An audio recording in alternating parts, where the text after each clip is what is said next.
a gente possa construir um startup Rio bom para todo mundo. Tá bem, gente? Muito obrigada por vocês. Átila. Obrigada. Boa noite. Boa noite a todos. Boa noite. Bom, então, gente, já que a Renata só me deu 40 minutos para falar, né? Então vamos direto ao assunto, tá? A gente vai falar aqui sobre cultura intencional. O que é cultura intencional? Bom, a gente vai falar disso depois, certo? Primeiro eu vou falar sobre cultura organizacional. Todo mundo sabe o que é cultura organizacional? Não? O que é cultura, gente? Alguém fala, me dá uma ideia do que é cultura? Fala, isso aqui é um problema de cultura organizacional, né? A gente ouve muito esse tipo de expressão, tem que mudar a cultura, isso é um problema de cultura. Hábito. Oi? Hábito, o que mais? Seria um conjunto de valores da comunidade. Valores, o que mais? A forma de pensar. Forma de pensar. Paradigmas também. Paradigmas, beleza. Vocês estão falando um monte de coisas que realmente são componentes importantes, né, da cultura organizacional. Se você for ver a teoria por trás disso, se você for ver o pessoal que estuda cultura organizacional, etc., na academia e tal, você vai ver que praticamente cada cabeça é uma sentença, cada pessoa tem uma definição, tem um monte de definições possíveis. Eu vou mostrar uma definição que é a que eu gosto, que eu adoto, que é a mais simples possível, que é a seguinte, né? Na verdade, já passamos por essa parte, né? Vocês estão dando para dar uma olhada aí e ver aí mais ou menos a televisão, assim, né? Muito bem. Então, nós vamos falar aqui sobre... Eu vou começar a tentar discutir a questão da cultura com alguns estudos de caso, ok? Todo mundo conhece a empresa aqui, não? Sim. Google. Todo mundo conhece, né? Todo mundo conhece. E a HubSpot? A HubSpot já não é tão conhecida, tá? Mas é uma empresa importante também, eu vou falar depois por quê. Natura? Ambev? Com certeza. Azul Linhas Aéreas? Todo mundo conhece, tá? O que essas empresas têm em comum, gente? Bom, elas têm muitas coisas em comum. Primeiro que elas são empresas, depois que todas elas um dia foram... quase todas, tirando... Bom, como toda empresa, um dia elas foram startups, certo? Só que algumas foram startups maiores, outras foram menores. A Natura é uma startup que nem... A Natura é uma startup, não foi uma startup igual a de vocês, a Google também. Google, HubSpot e Natura foram startups que começaram pequenas mesmo, tá? Com sócio em casa, trabalhando em casa, né? A história da Natura é muito interessante. O Google foi os dois garotos lá, o Page e o Green, que desenvolveram o algoritmo na universidade, a coisa cresceu e tal. A Ambev e a Azul são um pouco diferentes, são empresas que meio que já nasceram grandes, né? Porque a Ambev ela partiu ela na verdade começou com uma Brahma, que comprou a Antártica, e aí virou Ambev, aí enfim, hoje em dia, vocês sabem que na verdade acima da Ambev tem a Embev, né? A Embev é hoje, de cada 2 cervejas que se bebe no mundo, é eles que fazem, né? Então o mundo inteiro se bebe cerveja, aspas, brasileira, né? Porque essa empresa é brasileira. E a Azul também é uma empresa que nasceu grande porque dificilmente você consegue montar uma empresa aérea no fundo de quintal, né? Algum capital é interessante para você começar uma empresa aérea. Muito bem. Se bem que tem histórias interessantes aí, tá? Então, agora, o que elas têm em comum, que eu quero ressaltar para vocês, não é isso. O que elas têm em comum é que todas elas têm uma cultura intencional. Ou seja, todas elas têm uma cultura organizacional que não é uma cultura organizacional que surgiu por acaso. É uma cultura organizacional que foi resultado da intenção dos seus fundadores. E é disso que nós vamos falar aqui. Se você está fundando uma empresa, a sua empresa vai ter uma cultura, queira você ou não. A questão é se você quer, como que você quer que seja. Você vai deixar essa cultura aparecer sozinha de qualquer jeito, tá? sem o seu controle, ou você vai querer colocar na sua empresa uma determinada cultura que seja positiva e que seja de acordo com as necessidades aí de crescimento, estabelecimento e consolidação da empresa de vocês, beleza? Todas essas empresas têm uma cultura intencional, a gente vai falar de algumas delas são famosas, né? Por exemplo, quando a gente fala do ambiente de trabalho do Google, né? Que o pessoal vai lá e pode se vestir de qualquer jeito, não sei o quê, você pode, e tem geladeira, você pode tomar cerveja no trabalho e tal. Eu conheço um cara, um amigo meu aqui do Rio, que trabalhou no Google, funcionário do Google, e fala, é engraçado, né? Porque o pessoal ressalta esse tipo de coisa, mas normalmente o que o pessoal não fala é que na hora de escolher as pessoas para trabalhar lá, na hora de contratar, eles contratam gente que quer trabalhar pra caramba, né? Então, você fica imaginando, pô, legal, eu fico lá, né, na sala de descompressão, lá numa boa, né, jogando joguinho, não é bem assim, porque na verdade eles trazem gente lá, que eles já selecionam gente para quem aquele ambiente é legal, mas que são pessoas alinhadas com uma determinada cultura de trabalho que eles querem, que eles não contratam gente que vai passar o dia ali, né, no puff lá, jogando joguinho. Tem a ver com ser autogerenciável? Ser autogerenciável é um aspecto da cultura, tá? Tipo assim, vamos falar, vamos chegar lá. Vamos lá. Então, como eu disse para vocês, a definição que eu uso é essa aqui, tá? Tudo que vocês falaram aí, hábitos, etc., tudo isso é válido, é correto, mas a gente tem que escolher uma definição e essa aqui é a definição que eu uso, que é a mais simples possível. São cultura organizacional, cultura de um grupo qualquer, são as crenças e valores compartilhados pelos membros daquele grupo. Então, a cultura organizacional são as crenças e valores compartilhados pelas pessoas de uma empresa, certo? Então, crenças, o que são crenças? Né? São as coisas que as pessoas acreditam. E valores são aquelas coisas que elas acham que são as coisas mais importantes, né? Aquilo que elas valorizam, ok? Então, cultura organizacional são as crenças e valores compartilhados. Muito bem. Isso aí se materializa em algumas variáveis culturais básicas, que meio que toda empresa tem algumas dimensões nos quais as empresas, você pega essas dimensões, imagina que é uma régua, cada empresa vai se colocar mais à direita, mais à esquerda, né? Vai se colocar num posicionamento diferente dessa régua, e vou dar alguns exemplos. Isso aqui não esgota o assunto, tá, gente? A ideia aqui não é ser exaustivo. Mas uma primeira questão é se a cultura da empresa é uma cultura autoritária ou democrática. Ou seja, democrática não é bem a palavra, é mais participativa. Né? Democrática é uma empresa democrática, porque afinal de contas os donos não são eleitos. Né? Mas ela pode ser mais autoritária ou mais participativa. Isso é uma variável importante da cultura. Então, as empresas, por exemplo, empresas tradicionais familiares brasileiras, vocês acham que elas são mais participativas ou autoritárias? Mais autoritárias, né? Então, normalmente é o quê? Aquela empresa que o dono chega, o dono faz, né? O dono acontece, o chefe manda. Então, isso é uma variável cultural. As empresas podem ser mais autoritárias ou podem ser mais participativas. Numa empresa mais autoritária, vale a hierarquia, é o organograma, o chefe manda, né? Manda quem pode, obedece quem tem juízo. E numa cultura mais participativa, a tomada de decisão tem muito mais comunicação, a estrutura organizacional normalmente é mais achatada, tem menos chefe, digamos assim, existe mais conversa, existe mais troca de informação, a tomada de decisão ela se não compartilhada com todo mundo, pelo menos, por exemplo, quando o chefe decide alguma coisa chata, ele se preocupa em comunicar aquilo da melhor forma possível para as pessoas, né? Coisa que numa empresa autoritária normalmente não acontece, o chefe manda e pronto, e acabou.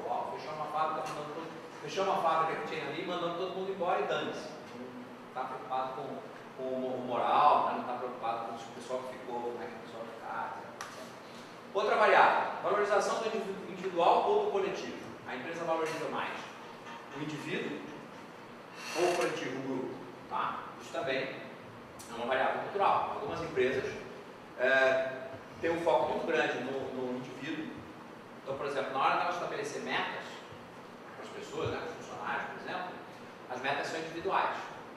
E tem empresa, eu vou dar um exemplo, vou fazer um estudo de caso sobre esse assunto mais daqui a pouco, mas fique com isso na cabeça. Né? Tem empresas que valorizam mais o indivíduo, porque a crença daquela empresa é o seguinte: as pessoas funcionam melhor no ambiente em que elas são desafiadas a competir. Né? Empresas que valorizam o indivíduo normalmente são empresas onde existe uma cultura mais competitiva interna. Tá? O funcionário ele é incentivado a competir com o colega e não a colaborar com o colega. Isso é uma variável cultural, isso é parte da cultura da empresa. Outra, conservadorismo é uma abertura a riscos. A empresa pode ser mais conservadora, mais aberta a riscos. Então, tem empresas que são extremamente... Isso tem muito a ver com o ciclo de vida da empresa, ou seja, onde que ela está no ciclo de vida, a gente vai falar disso também. Ou seja, se ela é uma empresa nova, se ela é uma startup, se ela é uma empresa consolidada, etc. As empresas tendem a ficar mais conservadoras conforme elas vão envelhecendo, tá? Por motivos óbvios, tá? Não tem mais a perder. Recebi aqui uma mensagem. A gente está com pessoas ouvindo a gente em alguns lugares do Brasil e do mundo. Vamos ajudar a desconectar o Wi-Fi, por favor? Porque aí fica muito pesado. Legal. Exatamente. O sinal, né? Bom. Obrigada, gente. Imagina. Outra. Existe uma cultura de colaboração entre áreas ou feudalismo? Quando você é uma startup, que vocês são 3 ou 4 pessoas, isso não é um problema, né? Isso não existe, na verdade. Né? Mas quando a empresa cresce, ela começa a se departamentalizar, né? Você começa a ter um organograma, não sei o quê, e pode haver uma tendência a haver um feudalismo, ou seja, que cada departamento é o seu feudo. Você tem lá unidades de negócio, onde quem manda é o chefe, é o diretor daquela área, ou daquele departamento, ou daquela unidade de negócio, né? E ali ninguém mais mete a mão. E numa situação dessa, você tem uma situação em que cada feudo desse aí está mais preocupado com o seu sucesso individual do que o da empresa como um todo. Isso gera uma série de problemas. A cultura é de abertura ou de resistência à mudança? Então, não é a mesma coisa que o risco, tá? Parece a mesma coisa, mas não é. Tem empresa que é avessa, é conservadora, mas é aberta à mudança. O melhor exemplo disso é a Toyota, que é a empresa que inventou a melhoria contínua, certo? Então, uma empresa que inventou a melhoria contínua, ela evidentemente está aberta à mudança, mas ela é, como quase toda empresa japonesa, é uma empresa extremamente conservadora. É uma empresa que não corre grandes riscos, tá? Uma empresa que faz tudo bonitinho, certinho. Tanto que a melhoria contínua é o quê? É o Kaizen, né? A melhoria, você deve ter ouvido falar essa expressão, Kaizen, né? A melhoria contínua, que ela é feita o quê? Passo a passo, devagarzinho, você vai melhorando uma coisa de cada vez, assim por diante. Bom, formal ou informal em termos de processo. Aqui a gente não está falando de formalidade em termos de linguagem, roupa, não é isso não, tá? Está falando em termos de processo. Tem empresas que são mais informais, ou seja, é tudo meio verbal, é tudo na boca, é tudo nos acordos, ao fio do bigode e tal. E as empresas, e tem empresas onde as coisas são mais formais. Tipo, para dizer bom dia tem que assinar, né? Tem que preencher um formulário em 3 dias, né? E é assim mesmo. Naturalmente, empresas mais antigas tendem a ser mais formais, mas isso não é necessariamente uma verdade. Você pode pegar empresas igualmente grandes e igualmente idosas, digamos assim, aonde você tem, algumas delas são mais formais, outras são mais informais. Um exemplo é aquele que, né, por exemplo, quem que vocês acham que é mais formal em termos de processos? Quem é que vocês acham que é mais burocratizado? Uma empresa brasileira familiar ou uma empresa multinacional europeia? A multinacional europeia, né? Elas podem ser igualmente grandes, igualmente ricas, dar o mesmo lucro. A multinacional europeia, ela vai ser muito mais burocratizada do que a empresa nacional familiar. Tá? Até porque ela é uma multinacional, os caras botam um monte de controle, porque os caras estão longe, tal, aquela coisa toda. Mas isso também é um aspecto da cultura. E a questão toda é a seguinte, né, gente? Toda organização tem uma cultura. Fato. Assim, eu trabalhei na P&G. A P&G sei lá, talvez seja a mais engessada empresa do mundo. E olha que eu acho que é, cara. Eu lembro de ter lido alguma coisa sobre isso, tá? Por votação de quem já trabalhou na P&G e outra empresa, votava todo mundo na P&G. E assim, eu acho que tem pontos ali que são, assim, só dá para ser, você citou o exemplo da multinacional, tá? Que é a multinacional e a empresa brasileira. Você tem uma empresa autoritária, lógico que o cara ele vai tomar uma decisão, então não precisa de processo. Ele institui o processo, ele é o processo. Ele é o dono do processo. Então, assim. O processo é o que eu quero hoje. São coisas ali que são concorrentes, sabe? Sim. Não são distintos, são buddies ali diferentes, mas na verdade elas importam. Não, sim, com certeza. Existe uma correlação. Né? Isso aqui não são vetores independentes, tá? Não são ortogonais, né? Sim. Uma linguagem de álgebra linear, assim, né? Esses vetores não são ortogonais, tá? Então, sim, existe uma correlação. Em algumas dessas dimensões, sim. Tá? Mas são exemplos que eu escolhi porque são exemplos que são muito comuns e muito claros. Né? Basicamente, você entra na empresa e uma semana você descobre onde que ela está em cada uma dessas dimensões. Tem outras, né? Que eu falei, eu escolhi só algumas. Óbvio, a cultura não se resume a essas 6 coisas, né, gente? Mas só para vocês terem uma ideia do que a gente está falando. Mas você tem toda razão. Bom. Primeira coisa que a gente tem que saber é que toda organização tem uma cultura. Ela vai ter uma cultura, queira você ou não. Quando você está numa startup, né? Se você trabalhar numa empresa grande como a P&G, né? Ou qualquer outra, você sabe que ela tem uma cultura. A questão é se você quer que a cultura, você quer que essa cultura ela emerja de forma aleatória ou de forma guiada. Tá? Porque é o seguinte, a cultura não é um negócio que você pode impor. A cultura, ela emerge. Esse termo emerge, ele vem da teoria do caos, tá? Quem gosta da teoria do caos vai reconhecer. Tem um problema de tradução aí, porque em inglês você tem 2 palavras que a gente, né? Você tem uma palavra chamada emergence, que é esse emerge aqui. Você tem emergency, que é a emergência que está pegando fogo no prédio, entendeu? Só que a gente traduz as duas em português como emergência. Então, aqui esse emerge é no sentido do submarino, tá? Que sai debaixo d'água. A cultura é uma coisa que ela emerge. E a questão é o seguinte, vai ter uma cultura, essa cultura vai emergir na empresa de cada um de vocês. A questão é se você quer que isso aí surja aleatoriamente, digamos assim, sem você ter controle, porque normalmente, se você é uma startup, você é a última coisa que está preocupado com a cultura, você está preocupado com um monte de outras coisas, né? Tipicamente com fazer o seu produto dar certo, fazer ele funcionar, fluxo de caixa, vender um cliente e tal, né? Você está preocupado. Mas que cultura, cara? Cultura, pensa nisso depois.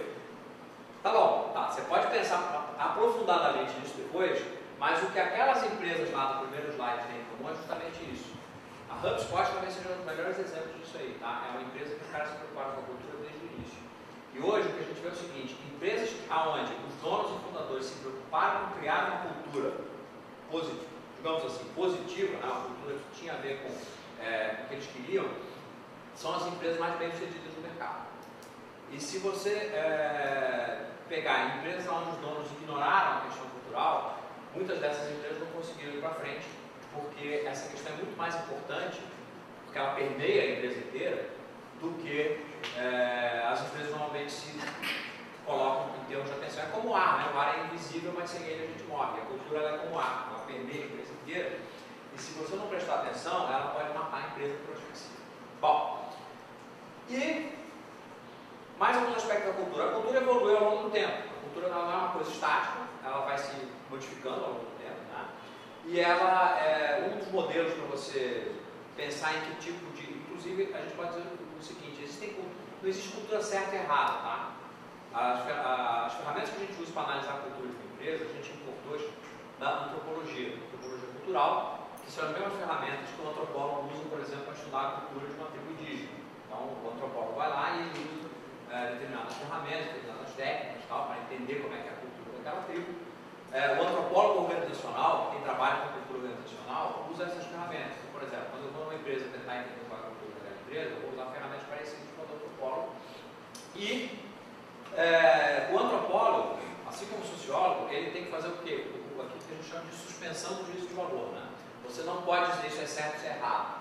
Tá? Você pode até ter suas opiniões pessoais sobre o que é certo ou o que é errado. Mas no momento que você está fazendo um trabalho assim, científico, você tem que suspender o juízo em relação a isso e partir do seguinte princípio: cara, não tem cultura certa ou errada. Tem cultura mais ou menos adequada em determinado momento e contexto da organização. Então, você vai ter empresas onde uma determinada cultura ela é boa num determinado momento, de startup, por exemplo, mas que ela pode se tornar tóxica mais para frente. Então, o líder, o dono, o fundador, o time de liderança da empresa tem que estar sempre ligado se a cultura, naquele momento, a maneira como a cultura se manifesta naquele momento é a maneira mais adequada para aquele momento da empresa. Okay? Oi? Desculpa se eu parar mais uma vez, cara, que a gente teve uma conversa semana passada sobre isso. E é um tema assim que está fresco na minha mente. É o seguinte, a causa, você falou que as empresas que elas já surgem com uma cultura já proposta e pré-posta, elas acabam tendo mais sucesso adiante do que uma outra empresa que deixou surgir, brotar. Eu concordo com isso. A questão é, a razão pela qual uma é mais sucedida. No meu entender, e aí a gente estava debatendo, e aí a gente quer já pensar nisso, é o seguinte: será que a empresa que não formula, não pensa na cultura, será que ela vai definhar aí com o tempo, tem mais probabilidade de definhar ao longo do tempo, porque ela contrata pessoas que não estão alinhadas com o que elas pensam, o que elas procuram? Você acha que é exatamente isso. Porque na verdade o que acontece? Vai chegar. Né? Aliás, o que é a cultura? Né? Por que a cultura é assim e não é assado? Porque a cultura de qualquer grupo, ele é o quê? É como se fosse uma média ponderada, né, das crenças e valores dos indivíduos que compõem. Quer dizer, a empresa não tem crenças e valores. Né? Um grupo não tem crenças e valores, pessoas têm crenças e valores. Quando a gente fala que um grupo, uma empresa tem uma cultura, que são crenças e valores compartilhados, a gente está fazendo, não é nem uma metáfora, é uma figura de linguagem mesmo, né? Na verdade, porque, na verdade, da onde vem a cultura da empresa? Ela vem de uma média ponderada de todo mundo, por isso que ela emerge, por isso que o fundador, o dono da empresa, ele não consegue impor uma cultura. Ele é um dos caras que tem mais peso nessa média ponderada. O fundador, o time de liderança e outros influenciadores importantes nesta ordem. Mas todo mundo que está dentro da empresa tem influência na cultura. Agora, quando você tem uma cultura intencional, você contrata gente que tem os mesmos valores e crenças que você já tem como fundador. Então, você reduz drasticamente o conflito dentro da empresa, porque você está trazendo pessoa que pensa mais ou menos como você. Você tem que ter diversidade no sentido de que as pessoas têm ideias diferentes e têm até estilos de comportamento diferentes. Vou falar disso mais para frente, né? Inclusive a gente vai falar disso numa palestra da PAC, né? Mas, em termos de crenças e valores, cara, não pode ter muita diversidade, não. Todo mundo tem que mais ou menos acreditar mais ou menos nas mesmas coisas e achar que as coisas... Porque se eu acho que uma coisa, se eu acho que ser honesto é bom e o meu sócio acha que arrumar cliente pagando bola e fraudar a licitação é que é legal, então não vai dar certo a minha empresa, cara. Porque você vai estar brigando com a coisa. Tá? Então, em termos de crenças e valores, não pode ter muita diversidade, não. Você tem que ter um alinhamento entre os sócios e tem que manter esse alinhamento na hora que você contrata as pessoas, especialmente no tipo de liderança. Um dos maiores causas assim, de empresa ir para o buraco é porque eles erram nisso aí. Eles contratam, por exemplo, um alto executivo desalinhado com a cultura. E aí a coisa vai para o brejo. A vaca vai para o brejo. E quer ver um negócio interessante? Às vezes você pega esses executivos de celebridade, né? O cara que é grande, né? Presidente de uma das empresas, das 500 empresas, né? da Ford, esses caras tipo, né? Da PG ou da Shell, não sei o que. Você pega um executivo celebridade disso aí, o cara é aquele cara celebridade, sempre capa de revista, o cara, não sei o que, tirou a empresa do buraco, fez a empresa crescer, não sei o que. Aí, em um determinado momento, sai uma manchete que o cara foi contratado para ser o presidente de uma empresa ainda maior. 6 meses depois, sai a notícia de que o cara foi mandado embora. O que aconteceu? O cara não era celebridade, o cara não era bom no banco, o cara não era bom pra caramba, o cara não faz chover. O que aconteceu? Normalmente o que aconteceu foi isso. O cara foi contratado por uma empresa, não olharam para essa coisa da cultura e a cultura dele bateu de frente com, por exemplo, o conselho de administração e com o resto da pessoa que está lá, porque a empresa está andando, ela tem uma cultura. Você contrata um presidente para uma empresa aberta, que tem uma determinada cultura, e o presidente da empresa tem crenças e valores que não batem com o resto do pessoal que já está ali, ele pode até tentar, pode ser que ele tenha sido trazido exatamente para isso, tá? Para mudar uma cultura que é tóxica, uma cultura que está fazendo a empresa morrer. Pode ser que ele tenha sido contratado para isso, mas às vezes não é isso que acontece. Às vezes a empresa tem uma cultura sadia e uma cultura sadia, ela o quê? Ela se defende, é como se fosse um organismo vivo, ele espelha. Tá? As pessoas que não estão alinhadas com a cultura serão expelidas. Fala. Só uma coisa, você falou que ele poderia ser contratado para mudar a cultura da empresa. Será que trazer alguém com alto executivo para mudar a cultura da empresa seria o melhor caminho? Assim? Na verdade, normalmente o que acontece? Muita gente faz e nem sempre dá certo. É um negócio arriscado. Tá? Mas não tem muito jeito de ser muito diferente disso não. Tá? Por quê? Por causa disso aqui. Porque o peso sobre para onde a cultura vai, ele sempre vai ter essa ordem: fundador, tipo de liderança e outros influenciadores importantes. Tá? Então, e a gente já vai ver por quê. Porque são esses caras que têm poder, que aí tem uma relação importante entre poder e cultura, né? São esses caras que têm o poder para dizer para onde vai a cultura. Fala. Só fazendo um adendo, eu trabalho numa seguradora aqui do Rio de Janeiro que tem mais de 120 anos. E a cultura sempre foi aquele inicial lá que você falou. E a partir de tem mais ou menos 3 anos, começou um grande processo de transformação digital. Então, eu trabalho lá com 6 anos. A gente que é peão da galera, a gente sempre tentou trabalhar mais com colaboração e etc. Só que a gente era ceifado pelos gestores. A gente não tinha como. A partir do momento que mudou a liderança e começou a vir de cima para baixo, a questão de trabalhar em conjunto, modificar as técnicas de trabalho, o conceito de squad, tudo começou a fluir de uma forma melhor. Então, tudo muda. Não, é exatamente o que acontece. Muitas vezes uma empresa aberta, né, que tem ação em bolsa, o conselho de administração descobre que a empresa está indo mal, porque a cultura está descompassada, com o mundo mudou, não sei o que, não está mais. Aquela cultura pode ter sido boa no passado, não está funcionando mais. E só que o time de liderança que está lá é a pessoa que está lá há 50 anos, e os caras sempre é aquela história, né? Resistência à mudança. Nós somos assim, o ser humano não é assim. O cara vai dizer assim, cara, isso aqui deu certo nos últimos 45 anos, só não está dando certo nos últimos 5. Então, isso é uma contingência, vai mudar e vai voltar a ser como era antes. E por que o cara vai mudar de ideia? Não vai. Então, o que o conselho de administração faz? Ele faz isso, ele vai lá e troca a liderança. Ele vai lá e demite o presidente, bota o presidente de novo para mudar a cultura. Tá? Agora, isso é quando isso é intenso, de novo, é cultura intencional. O conselho contratou um cara para mudar as culturas. É diferente de você contratar um cara porque ele é um executivo celebridade e ele tem crenças e valores que não batem com as da empresa, e a empresa tem uma cultura sadia. É aquela velha história, né, cara? Se você está doente, a tua resistência está baixa, né? Você tem uma imunidade baixa, vem um vírus, vem uma bactéria oportunista tal e te ferra. Você pode até morrer. Agora, se você é sadio, você reage. E uma empresa que tem uma cultura sadia, você pode contratar um presidente, cara. Ele vai ser demitido pela empresa. A empresa vai demitir o presidente porque ele não vai bater no futuro. Isso acontece o tempo todo. Vamos lá.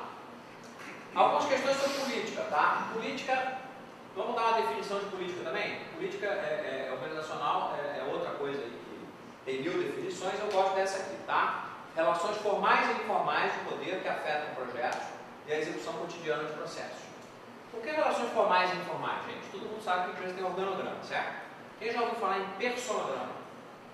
Alguém já ouviu falar em personograma? Sabe o que é o personograma? O personograma é um organograma real. O organograma, aquele que está na parede, é como as coisas deveriam ser, certo? Quem é chefe de quem, tal. Só que você vai numa empresa qualquer, as relações de poder não são assim. Porque as fontes de poder das pessoas não são, existem muitas fontes de poder, tá? Então, por exemplo, alguém que é o único cara que sabe uma determinada coisa, ele adquire poder pelo fato de ele ser o detentor daquele conhecimento. E ele pode estar numa caixinha do organograma lá embaixo.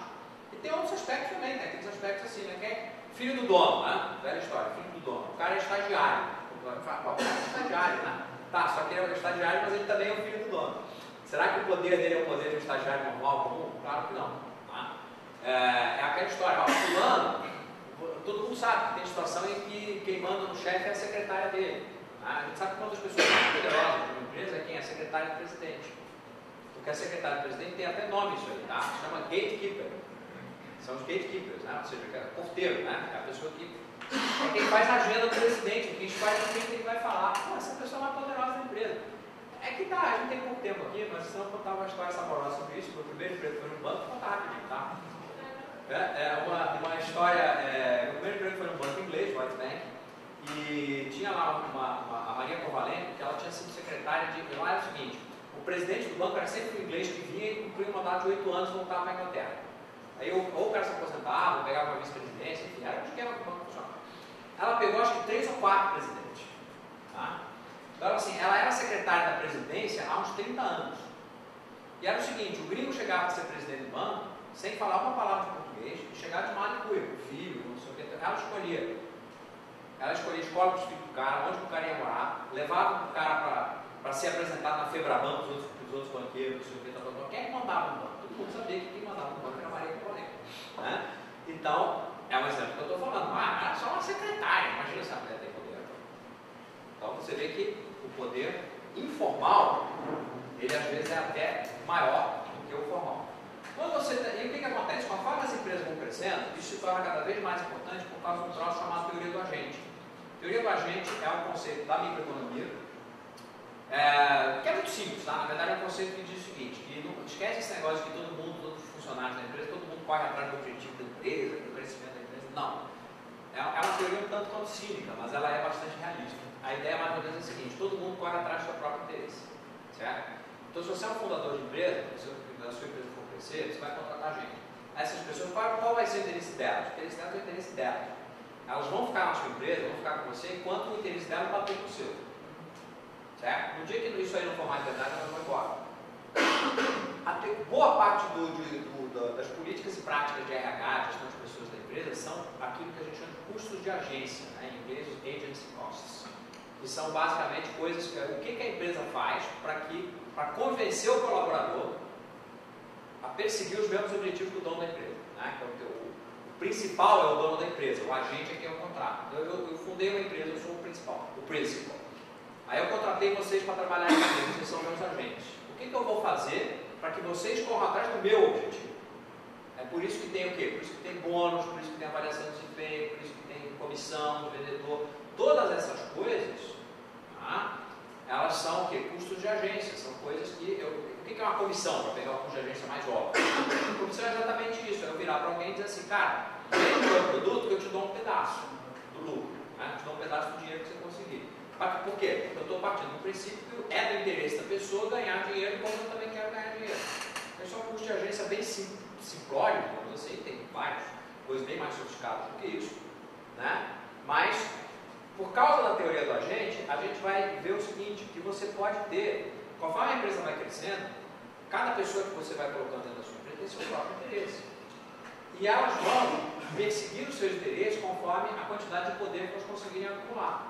E essas fontes do poder, olha só, tem um cara chamado Morgan, que é um autor aí de um dos livros que eu mais gosto, acho que também todo mundo tinha que ler, que é o chama Imagens da Organização, tá?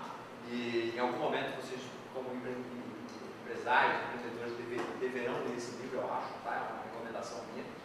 E ele lista aqui, ó, esse monte de fontes de poder. Só o primeiro ali é a autoridade formal. Estou vendo ali, não sei se dá para ver, mas a autoridade formal é o organograma, tá? Eu mando em você porque eu sou seu chefe.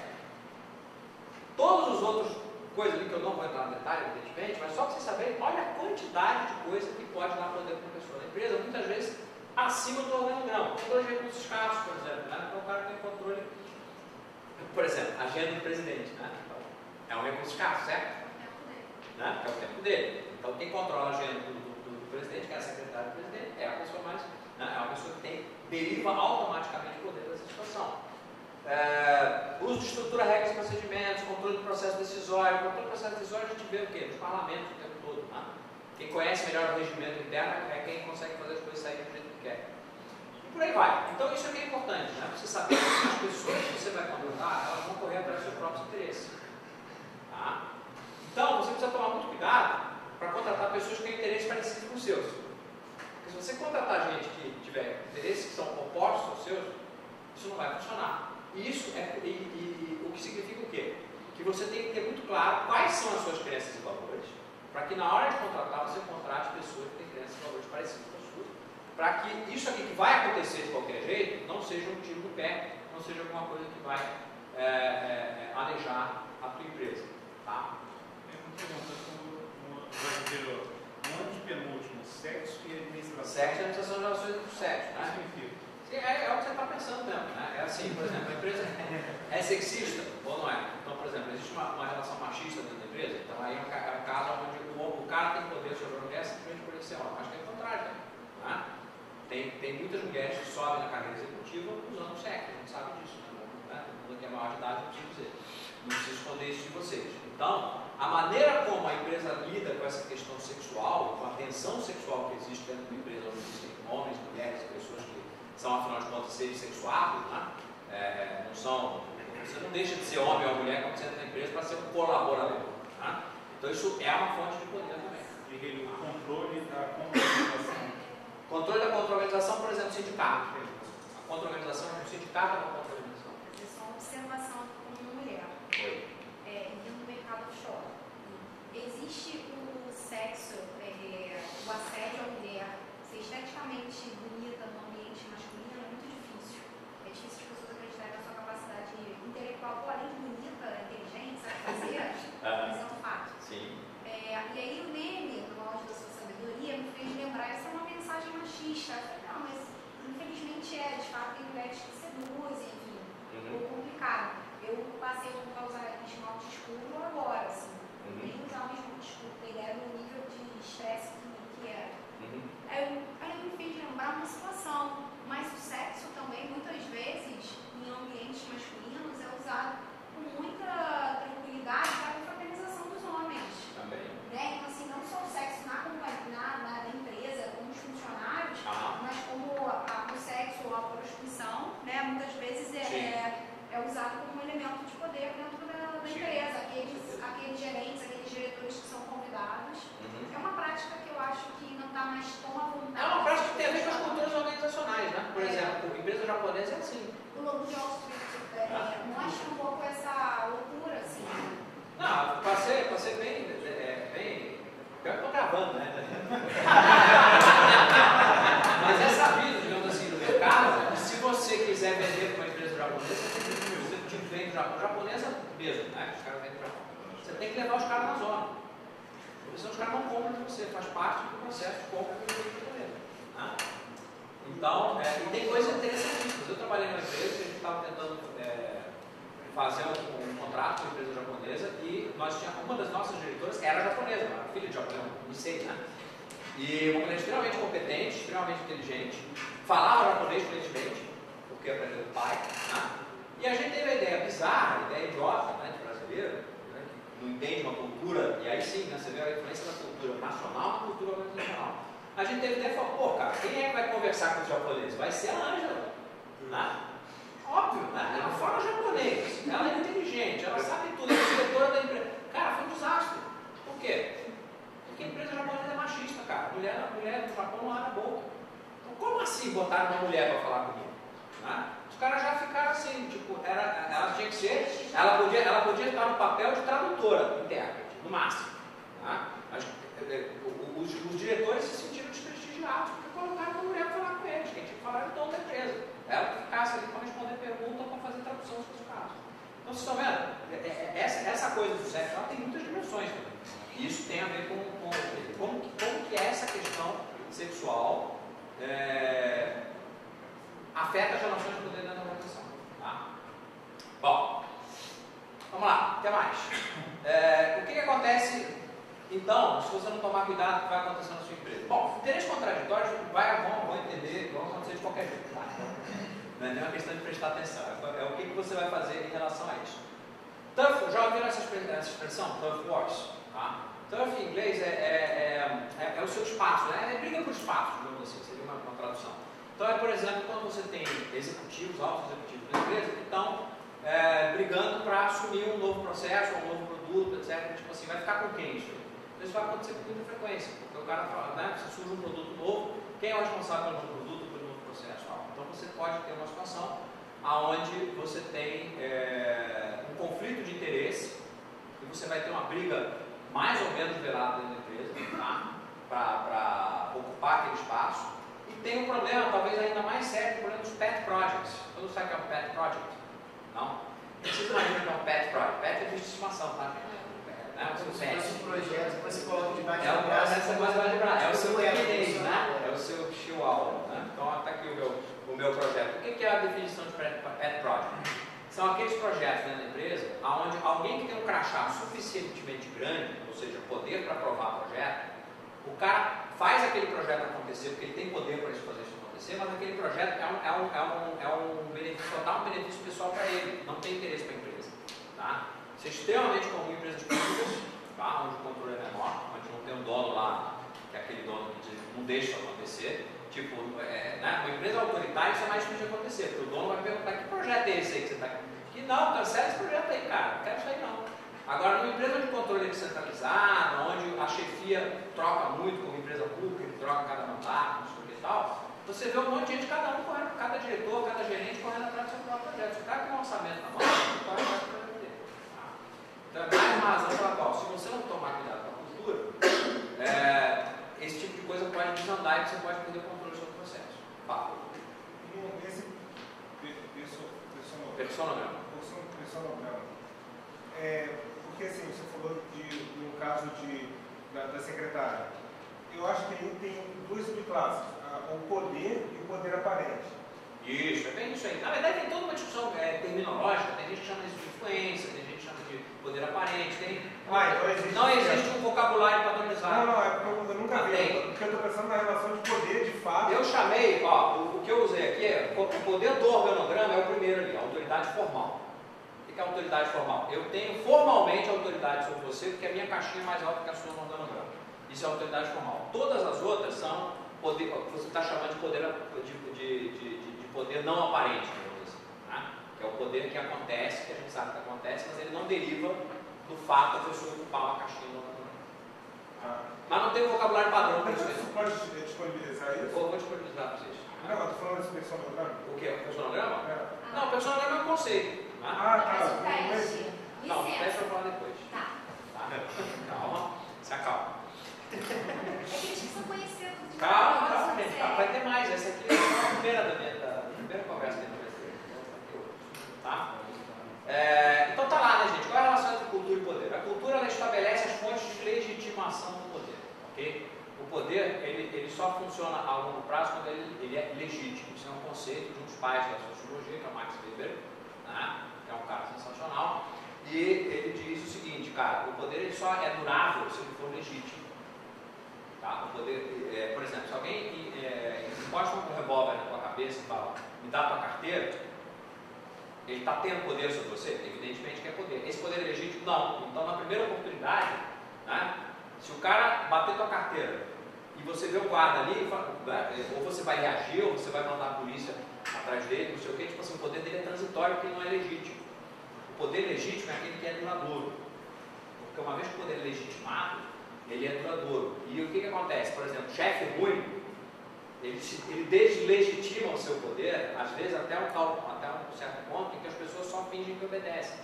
Então, tudo isso. Você vê que tem um monte de coisa, né? A coisa não é simples. Então, o que mais? A cultura limita o exercício de poder pelos agentes. Se você tem uma cultura mais colaborativa, o poder vai ser exercido de forma diferente, né? Uma empresa autoritária, o poder é exercido de cima para baixo. Uma empresa colaborativa, o poder ele é mais distribuído. Então, é a cultura que diz como é que o poder vai ser exercido. A cultura estabelece as formas pelas quais o poder é exercido. Como eu acabei de dizer, ela delimita a forma pela qual o conflito é entendido na organização. Tem mais essa. Crenças e valores. A cultura tem empresa que assume que o conflito existe, tá? Ou seja, o conflito vai acontecer e a gente vai estabelecer parlamentos. O que é um parlamento, né, gente? O que é um parlamento? Por que nas democracias você tem parlamento? De onde vem a palavra parlamento? Vem do italiano parlare, né? É o lugar onde se fala. A alternativa a ter um parlamento é o quê? Lei mais forte. Não é isso? Então, o que acontece? Tem empresa que acha que não existe conflito de poder. Né? Isso está mudando, tá? Mas no passado havia essa fantasia, esse conto de fadas de que todo mundo dentro da empresa corre atrás do interesse da empresa. Ninguém tem interesse pessoal. Então, o conflito ele era jogado para baixo do tapete, porque o conflito era feio, né? Imagina, as pessoas têm conflito. Né? Não vamos, né? Ninguém vai admitir em público que existe um conflito. Quando as empresas descobriram que esse tipo de coisa não funciona, cada vez mais hoje em dia existe uma cultura mais do tipo vamos expor o conflito. Tantos instrumentos de governança que estão na moda nos últimos, sei lá, 20 anos, que são os comitês, que são os conselhos, que você tem dentro da empresa, que são parlamentos. São lugares onde você pode levar o conflito e debater uma determinada questão e tentar chegar a uma conclusão através da negociação e da conversa, em vez de ser na base do porrete, né? Que é o que acaba acontecendo quando você nega que o conflito existe. Porque você negar que o conflito o conflito de poder existe na empresa não vai fazer o conflito de poder subir, né? Só vai fazer com que quem tem mais poder use o porrete e todo mundo finge que não viu. É isso que vai acontecer.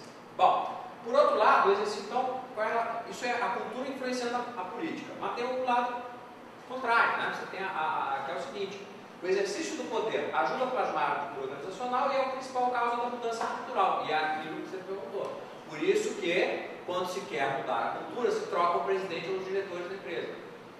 Tá? E quando se contrata um presidente novo para uma empresa com a missão de mudar a cultura, normalmente a primeira coisa que ele faz é demitir todos os vice-presidentes, diretores, toda a alta administração. Ele fica só o suficiente tempo, ele fica com aquela galera só o suficiente, tempo suficiente para entender como é que a empresa funciona e depois troca todo mundo. Tá? Por quê? Porque ele sabe que, senão ele vai entrar em conflito com os seus subordinados diretos e a empresa, em vez de vai gerar muito calor, né? Porque vai ter muito atrito e não vai lá para frente. Vai ficar patinando. Bom, isso aqui é mais ou menos, é só, como é que eu descobri isso aí, né, gente? Eu trouxe para o Brasil um negócio chamado CMM, né? Vocês trabalham com software, CMM é um modelo de qualidade de software, não sei quem já ouviu falar aqui no CMM. É um negócio que veio na moda aí nos anos 90 e tal, que eu trouxe para o Brasil. E eu fiz o meu mestrado, quando eu estava nessa época aí, eu estava fazendo meu mestrado na USP. Eu sou formado em ciência da computação, tá? Sou formado em ciência da computação, depois eu fiz faculdade de história, né? É legal, né? E eu gostava, tal, sempre tive muita história, né? Sempre foi um hobby meu. Mas depois aí eu resolvi estudar sério de novo, aí eu voltei e fui fazer mestrado em administração. Estou falando sério não porque eu não levo a história a sério, tá? Até levo mais a sério, mas eu não vivo profissionalmente disso, né? Então, fui fazer meu mestrado, e o meu mestrado era um mestrado com foco. Quando você faz mestrado em administração, você tem que escolher a sua área de interesse, né? Então, é mais ou menos que nem um organograma de empresa. Tem TI, marketing, finanças, recursos humanos e tal. E eu fui para a área de TI, que era a minha área, eu era cara de computação, escovador de bit. E fui lá estudar por que peguei as empresas no Brasil que estavam implementando CMM e fui tentar descobrir por que dava certo e por que dava errado na hora de implantar CMM. E eu descobri, para minha grande surpresa, né, que os principais fatores que atrapalhavam ou ajudavam na implantação de um processo é um negócio super técnico, tá, gente? O CMM é tipo ISO 9000 para software, tá? Um negócio, sabe? É muito técnico. E eu fui descobrir que, cara, o que ajudava ou atrapalhava não eram fatores tecnológicos ou metodológicos, eram fatores culturais e políticos. Então, para mim, foi uma coisa super. Tipo assim, empresa que tinha uma cultura e que tinha relações de poder, onde a chefia, por exemplo, achava que aquilo era importante, e incentivava, e não sei o quê, né, criava uma cultura que levava naquela direção, aquilo acontecia, a implantação funcionava.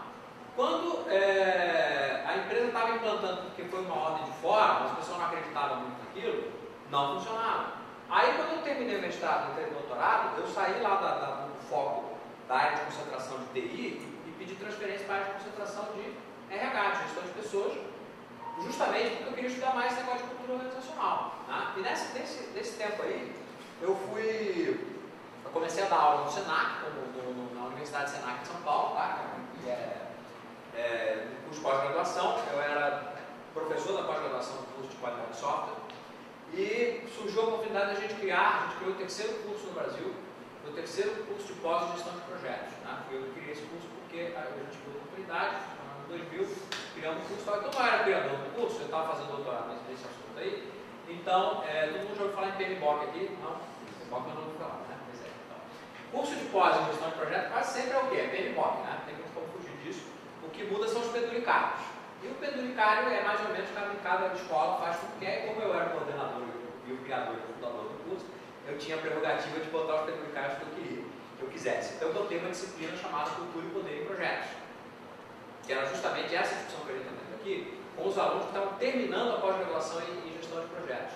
E eu dizia para os caras o seguinte: o aluno estava terminando o curso, eu virava para o cara e falava o seguinte: cara, você vai sair daqui, vai fazer uma prova de certificação de PMP, você vai virar um gerente de projeto certificado.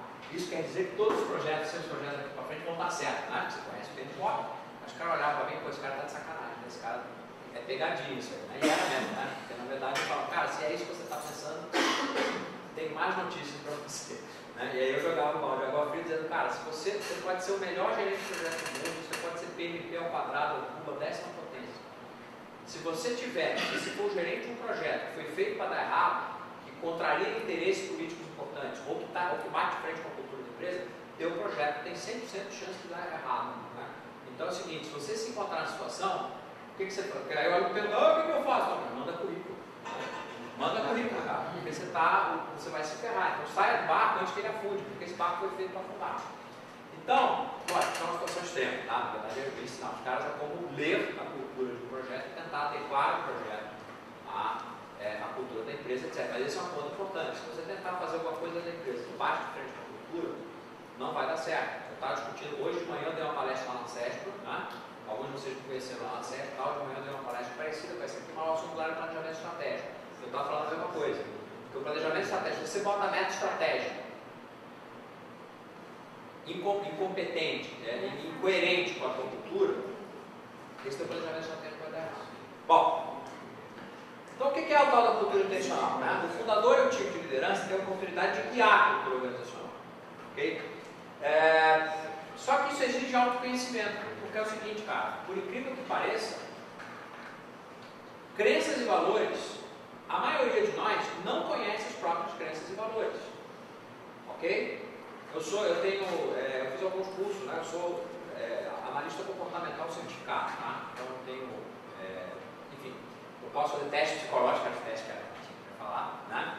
Então a gente aplica teste psicológico, teste de comportamento, né? Ver se a pessoa é mais extrovertida, mais introvertida, se é mais orientada para o detalhe, se é mais orientada para o geral, se é mais orientada para o futuro, para o presente e tal. Você tem várias variáveis de personalidade aí, você tem os tipos de personalidade, tem toda a teoria de Jung, né? Por trás disso aí e tal. Você tem um teste muito comum nas empresas que é o MBTI, que é muito usado na hora de contratar, o RH faz esse teste com as pessoas para saber se está contratando uma pessoa que tem uma personalidade compatível com o cargo. Por exemplo, vou dar um exemplo bem idiota, porque aí todo mundo vai entender, tá? Eu quero contratar um vendedor. Adianta eu contratar o cara mais introvertido do mundo, que morre de medo de todo mundo e não abre a boca? Não dá, né, cara? Você vai contratar vendedor, tem que ser uma pessoa extrovertida. Né? O introvertido ele tem o seu lugar na empresa também, mas certamente não é lugar de vendedor. Então, você tem que, o que a gente descobre? Que a maioria, quando você aplica esse tipo de teste, a maioria das pessoas estão no maior susto. Eu tenho sessões, né, que eu faço individualmente com executivos, com empresários e tal, onde vai tentar identificar quais são os valores daquela pessoa. O que é importante para você? Né? Quais são os seus valores? A maioria das pessoas estão no maior susto. O cara não sabe que, pô, eu não sabia que eu tinha esse valor. Eu não sabia que eu tinha essa crença. Porque isso tudo aí é muito mais inconsciente do que consciente. As crenças e valores, cara, a gente começa acumulando, não é nem no berço, é na barriga da mãe. Isso não estou exagerando, isso não é figura de linguagem não, tá? A psicologia já provou isso aí. Você começa a ter a tua visão de mundo, ela vai sendo formada de acordo com como é que foi a gravidez da tua mãe, cara. Tá? Então, e toda a tua infância, adolescência, conforme você vai crescendo, conforme a vida vai passando por você, ou você vai passando pela vida, isso vai te moldando as suas crenças e valores, e essas crenças e valores, na maioria das vezes, são inconscientes por conta disso. Então, você precisa fazer um esforço consciente de autoconhecimento para entender suas crenças e valores. Para quê? E aí você tem vários testes, né? Você vê alguns exemplos aqui do DISC, da TV, o 16 Personalities, tá? Alguns desses testes são gratuitos, eu recomendo que vocês façam. O 16 Personalities, né? 16 personalidades. Se você botar no Google, você vai achar mole, tá? É um teste, teste, né? Perguntinha, o cara bota uma frase, você diz concorda, você discorda, não sei o quê, depois de você responder lá umas 40, 50 perguntas. 12 minutos. Oi? Feito em 12 minutos. Feito em 12 minutos, né? A Renata tinha feito agora, né? Agora, meia hora antes da gente começar aqui, né? Ela não teve nem tempo de ler o relatório ainda, para ver se ou deu tempo de ler o relatório inteiro. Mais ou menos. Algumas coisas, mas... Então, isso é óbvio, né, gente? Esses testes não vão ser 100% acurados, mas eles normalmente dão alguns sustos. E, tipo assim, você lê o relatório e você olha aqui se tem alguma câmera escondida, né? Porque, pô, os caras... Como que o cara sabe disso? Tomei um susto, eu não sou ligada em mapa astral. Uma amiga que faz isso, eu tenho uma amiga de trabalho, que não sabia da minha vida pessoal, começou a ler meu mapa e pontuou certas coisas. Tem esse teste. Não, só as coisas mais pela diferentes. curiosidade, sabe? Tem coisa que você fala, pô, nada a ver isso aí. Quem sabe? Cara, um desses testes aí me disse que eu não gostava de falar no telefone. Eu falei, como eles sabem disso? Né?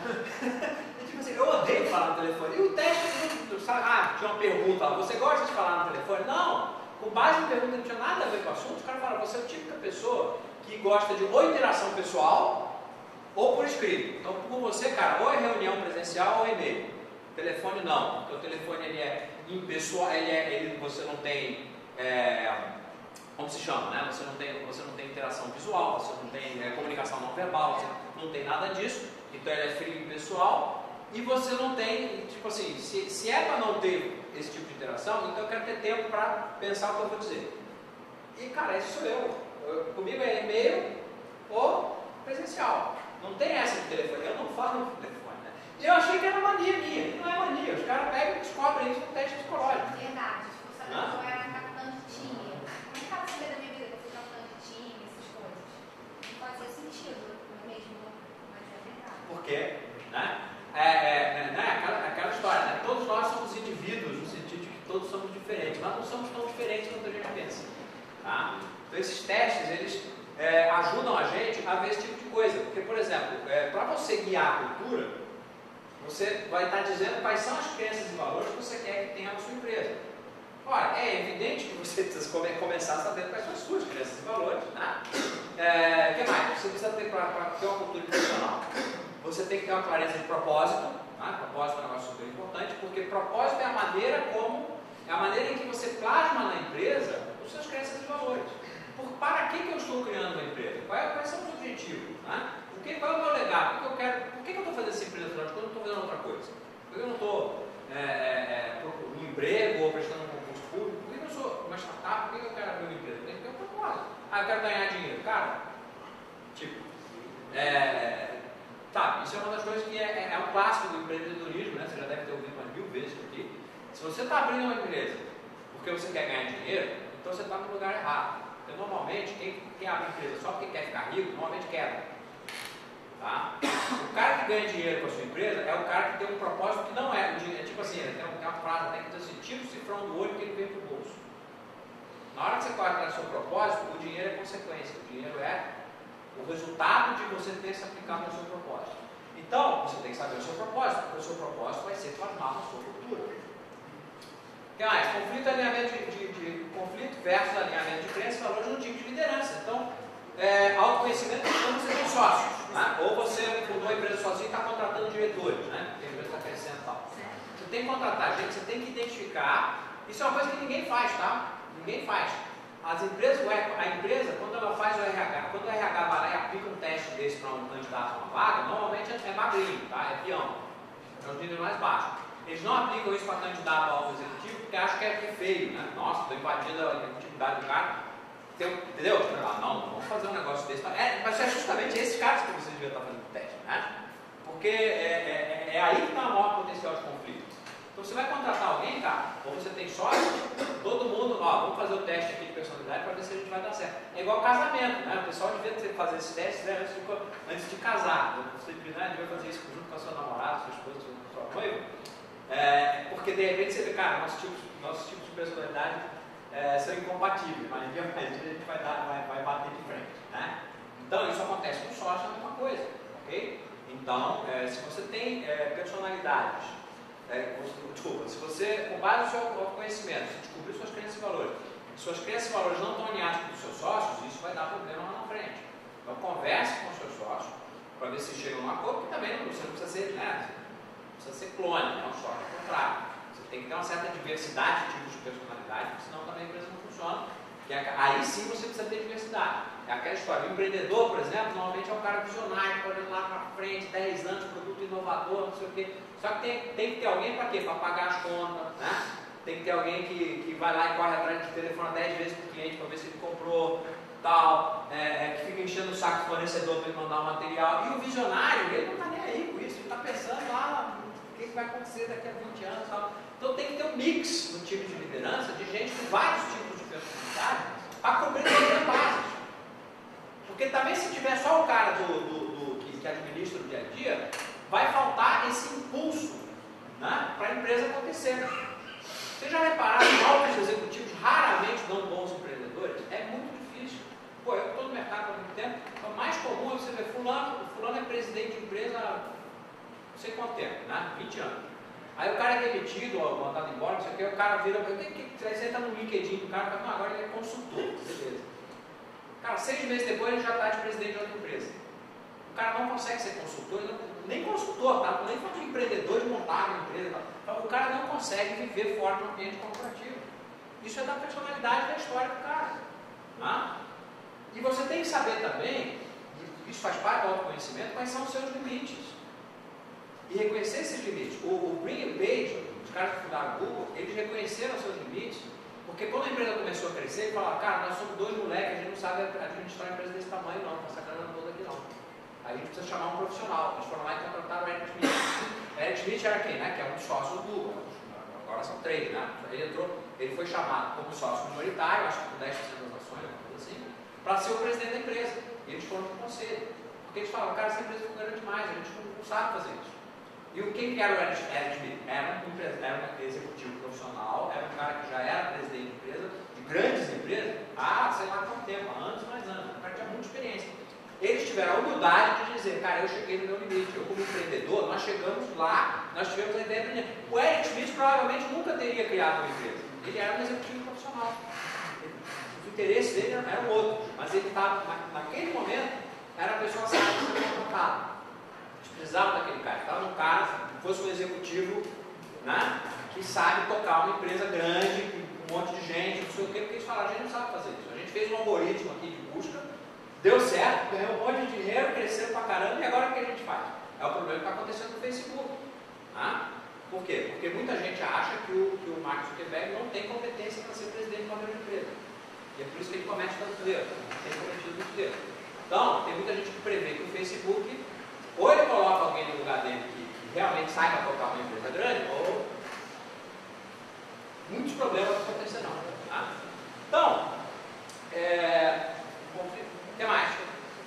Tudo isso é verdade, mas tem um problema. Você tem que, você foi lá e você colocou, né, entrou no acordo com seus sócios, não sei o que, e começou. Como é que você institucionaliza a cultura? Como é que você tira a cultura da sua cabeça e coloca ela na empresa mesmo? Isso é feito basicamente através de processos internos e políticas de gestão de pessoas. É o que eu falei, não é só contratar, né? Você tem que contratar as pessoas certas, então você tem que colocar políticas. Você quer uma cultura de inovação, cara, você vai ter que olhar, limitar lá, sei lá, fazer o benchmark benchmark aí da 3M, né, que é uma empresa de referência em inovação há décadas.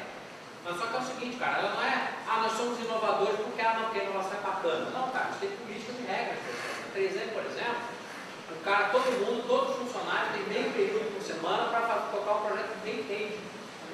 E sempre está dando satisfação para o chefe. Porque a empresa sabe que a inovação surge dessa liberdade. Muitas coisas surgiram na 3M, o post-it que todo mundo usa, todo mundo conhece, não foi o projeto do P&D, né, do Departamento de Pesquisa e Desenvolvimento da 3M. Ele foi inventado por um cara desse. O cara, né, pregava as coisas com fita durex, com prego, com não sei o que na parede, caía, fugia, não sei o que. Cara, deve ter alguma cola aqui nessa fábrica, da 3M, né, que você fizer cola, deve ter alguma cola aí que a gente possa passar no papel e ele gruda, mas na hora que eu tiro não fica marca. Estava inventado por post-it, foi inventado por funcionário. Bom, então você coloca a cultura no ar através de políticas de recursos humanos, né? Como é que você contrata, como é que você incentiva, como é que você avalia desempenho, como é que você avalia potencial. Tudo isso é a maneira como você faz a cultura acontecer.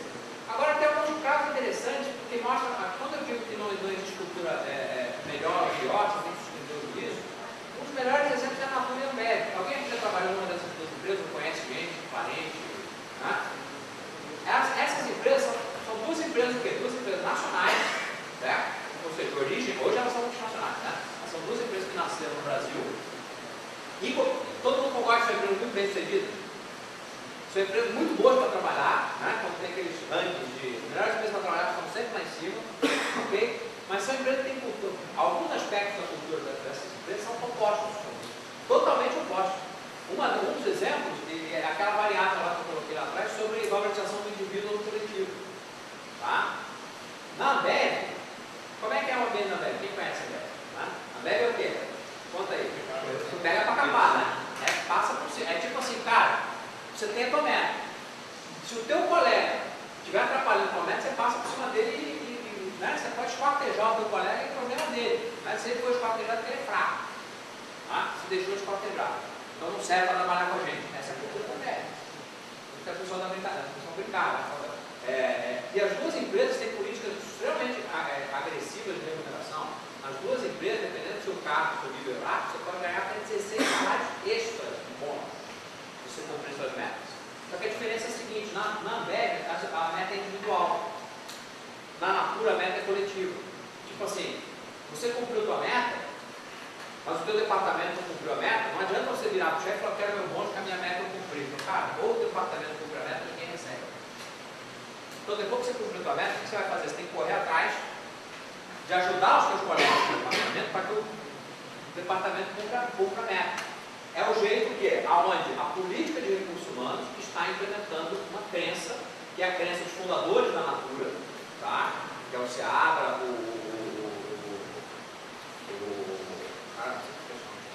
eu lembro do Seabra, porque o Seabra é aquele cara zen, ele parece um monte de budista, né?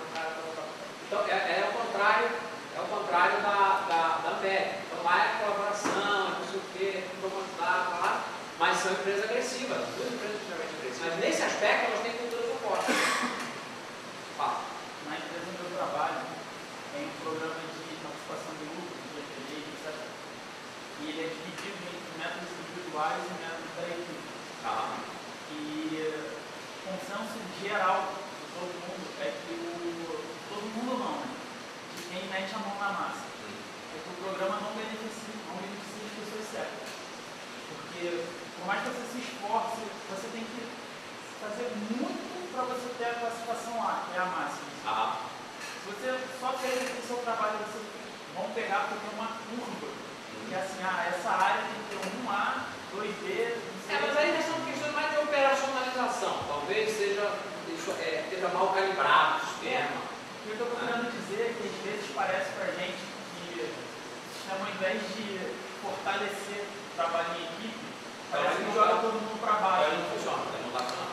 Isso acontece, tá? Então você precisa ficar esperto. Porque isso né? A lei das consequências não intencionais, né? O law of unintended consequences. Né? Então, tipo assim, muitas vezes você mete a mão você quer fazer um negócio, dá o contrário. Né? É que nem o cara que dá panela para comer no aniversário dela. Agora o presente.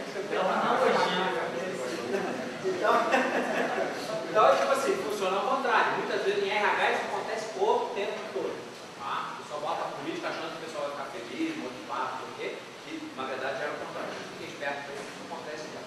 casos. Azul, aqui eu não vou comparar ela com outra empresa, porque senão fica chato, tá? Mas a Azul é uma empresa que tem, cara, eu estava assistindo, eu gosto muito de aviação, tá? Eu assino um canal do YouTube, o cara que contando história de aviação e tal. Essa semana, coincidência, essa semana ele convidou um cara, que foi diretor de marketing da Azul, quando a Azul foi criada no Brasil, e é o seguinte, depois dele ser o diretor de marketing e tal, ele assumiu um cargo que era diretor de cultura. Cara, eu nunca tinha visto isso. Fantástico.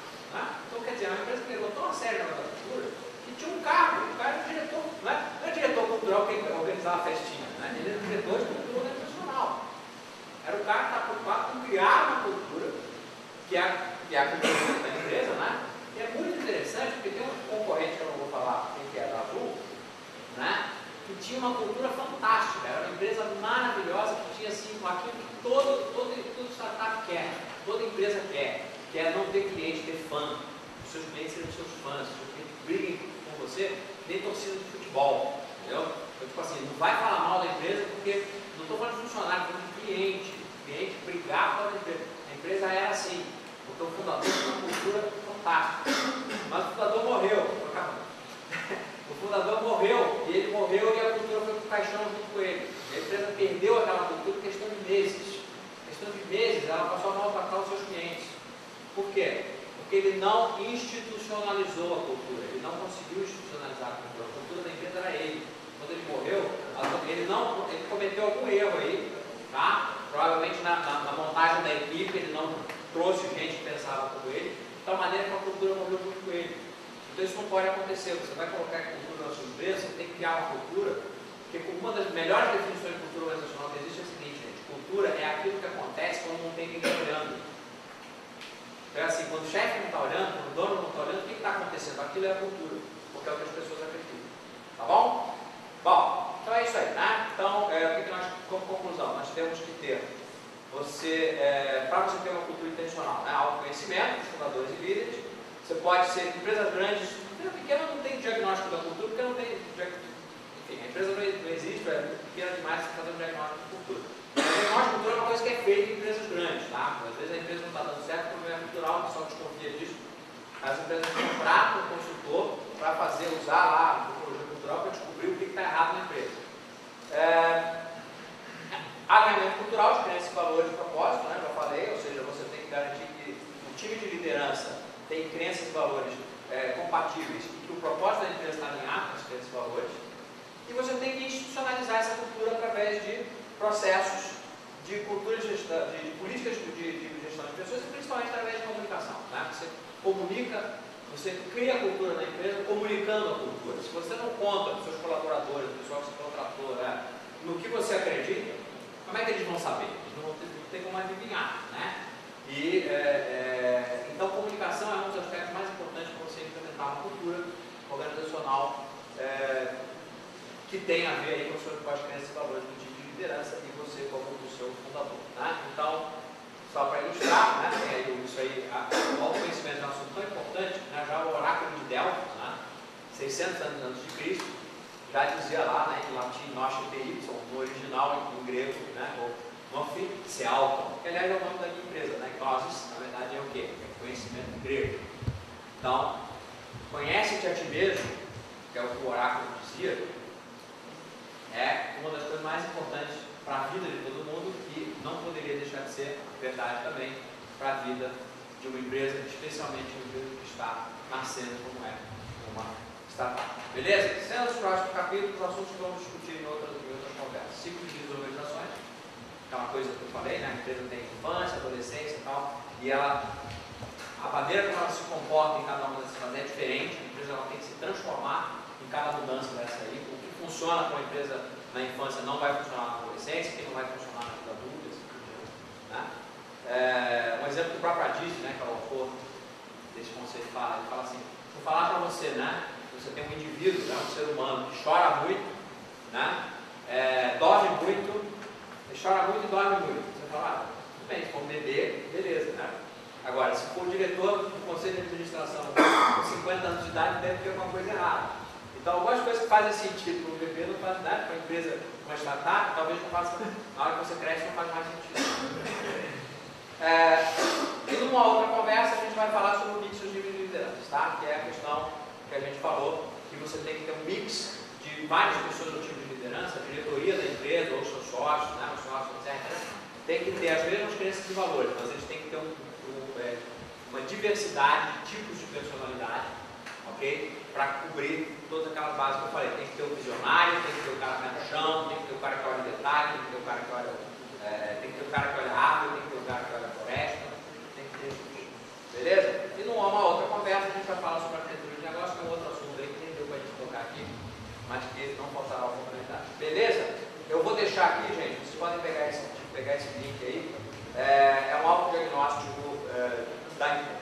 você pode fazer, né, da sua empresa, tá? É um Bit Quiz Diagnóstico. Quem tiver o Google Lens pode ir direto no QR Code ali.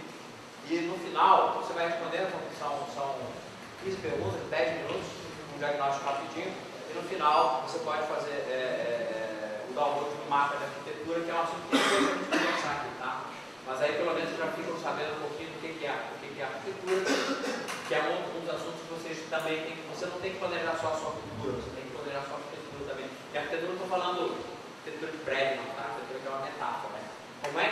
Qual é a sua arquitetura de negócio? Como é que tem que ser a sua empresa? Que coisas tem que ter na sua empresa? Como que ela tem que ser? Que processo ela tem que ter? Que sistemas ela tem que ter para ela cumprir a sua visão e a sua estratégia? Isso é a arquitetura de negócio, que é um assunto que a gente vai deixar aí para outro dia. Vou deixar esse slide aí para vocês fotografarem, copiarem, etc, tá? E, bom, eu não consegui, né? Não consigo.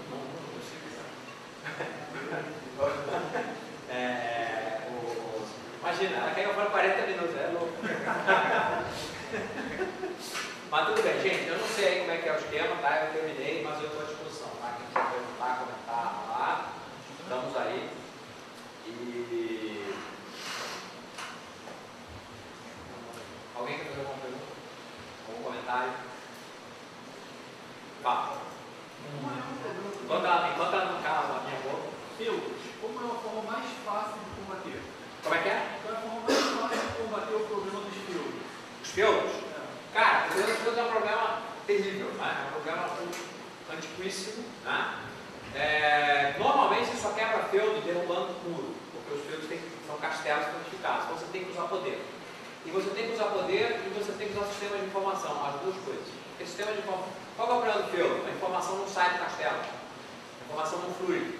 Sistemas de informação fazem a informação fluir, mas você só vai conseguir implantar o sistema de informação meio que à força, porque os donos, os senhores feudais não vão querer isso aí, tá? Então você normalmente, isso aí exige uma mudança cultural para fazer a informação circular, que tem que ser obtida através do exercício do poder. Então alguém vai ter que forçar isso. Esse negócio tem que vir de cima para baixo. Então um pouco aquilo lá que você falou, né? Quando vem de cima para baixo, às vezes tem que vir de cima para baixo. Eu podia começar com isso, né? Oi? Eu já começar planejando isso. Você já tem que começar planejando isso, tá? Informação, ela tem que fluir. Então hoje em dia é moleza, tá, gente? Porque hoje em dia você tem muitas ferramentas, falando de software mesmo, né? Você tem hoje coisas que não existiam no passado, né? No passado você queria falar com alguém, ou fazer uma reunião, mandava um memorando, mandava uma carta. Hoje você tem Evernote, hoje você tem LinkedIn, Inbox, você tem um monte de coisa. Só uma coisa, metodologia da empresa. Oi?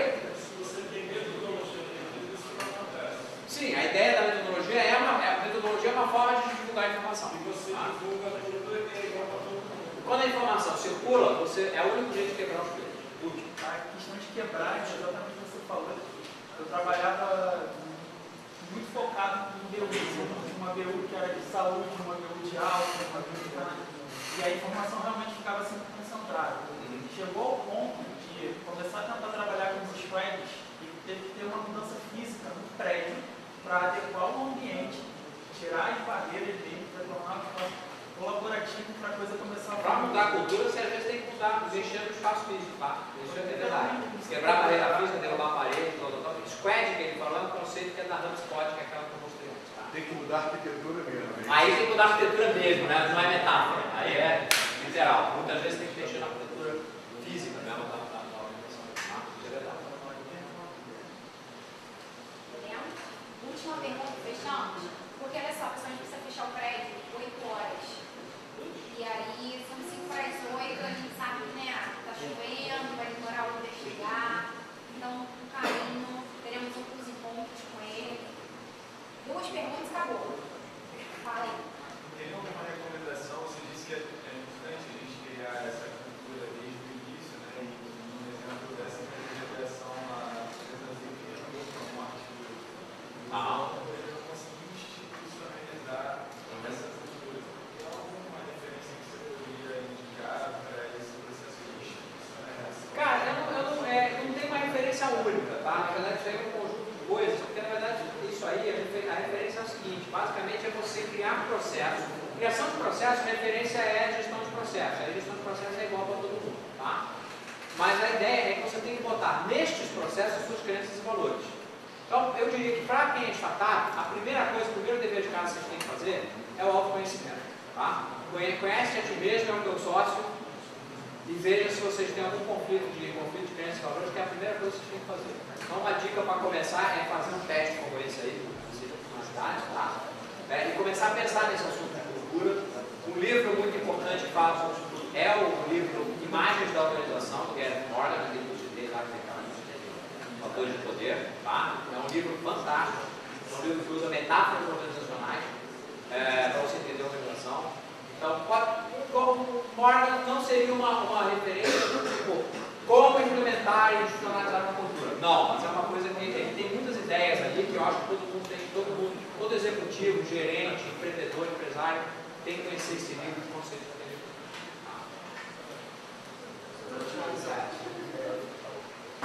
Você pode sugerir para a gente uma estratégia, no modelo assim, atual que a gente está agora pequeno, para a gente já começar a ter um follow-up, os primeiros passos para a gente poder começar a construir. Tipo, você acha que a gente deve escrever alguma coisa sobre isso, criar...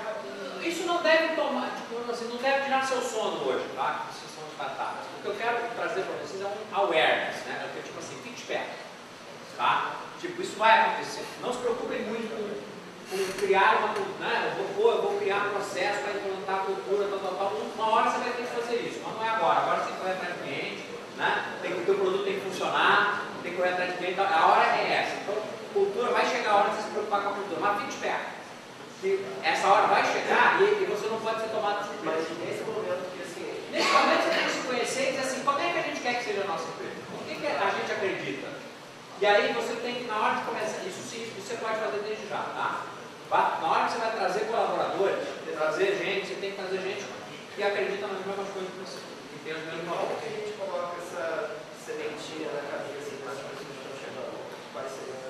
Cara, a primeira coisa é a seleção. Tá? Tipo, se você trouxer uma pessoa que já que já é o contrário do que você acredita, vai ser difícil mudar isso aí. É melhor nem chamar. Tá? A sementinha já é a seleção, mas você já tem que selecionar pessoas que já têm uma semente parecida.